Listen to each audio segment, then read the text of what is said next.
বাংলাদেশের সবচেয়ে বড় আলেম আল্লামা মির্জা আব্বাস।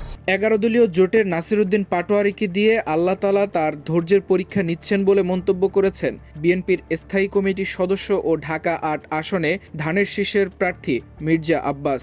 তিনি বলেন, যেন নির্বাচনের দিন 12 তারিখ পর্যন্ত ধৈর্য ধরে থাকতে পারি, এই দোয়া করি। রোববার রাজধানীর আরামবাগে গণসংযোগকালে সাংবাদিকদের প্রশ্নের জবাবে তিনি এসব কথা বলেন। মির্জা আব্বাস বলেন, আমি যেন অশান্তিতে থাকি এমন একটি পরিবেশ সৃষ্টি করা হচ্ছে। আমার প্রতিদ্বন্দ্বী প্রার্থী এমন কিছু অশালীন কথা বলছে যাতে এখানে মারামারি হয়। আমি তো ওই দিকে যাব না। তারা নির্বাচনে সিন ক্রিয়েট করার অনেক চেষ্টা করছে। তারা যে একটা সিম্পেথি ভোট নিতে চাচ্ছে, ওই সুযোগ আমি দেব কেন? এ সময় সাংবাদিকরা প্রশ্ন করেন, আপনি কি এটা বুঝেই চুপচাপ? এমন প্রশ্নে তিনি বলেন, আমি খুব ভালোভাবে বুঝে ফেলেছি এটা। আমার বয়স তো কম হয় নাই। ওরা আমার নাতির বয়সী। আমার তো অভিজ্ঞতা হয়ে গেছে।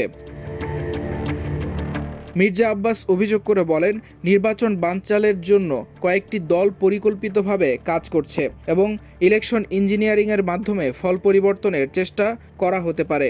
মির্জা আব্বাসের দাবি, নিজেরা যা করবে তার দায় অন্য দলের উপর চাপিয়ে দেওয়া হচ্ছে, কারণ তাদের সমর্থিত দল এখন ক্ষমতায় রয়েছে।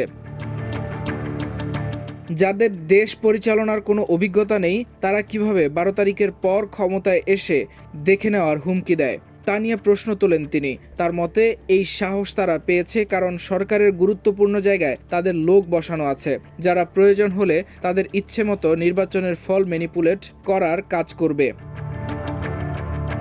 জাতীয় নাগরিক পার্টি এনসিপির মুখ্য সমন্বয়ক ও ঢাকা ৮ আসনের সংসদ সদস্য প্রার্থী নাসিরউদ্দিন পাটোয়ারী প্রায় নিয়মিতই নির্বাচনী প্রচারণায় মির্জা আব্বাসকে নিয়ে বিভিন্ন বেফাঁস মন্তব্য করে আসছেন। এর প্রতিক্রিয়াতেই এসব কথা বলেন বিএনপির বর্ষীয়ান এই নেতা।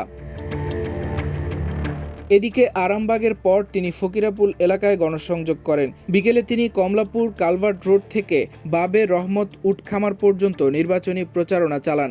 সন্ধ্যার সময় সিদ্ধেশ্বরী কলেজের আশপাশে গণসংযোগ করেন। এরপর তিনি বঙ্গভবন স্টাফ কোয়ার্টারের গণসংযোগ করেন। মাল্টিমিডিয়া ডেস্ক, আমার দেশ।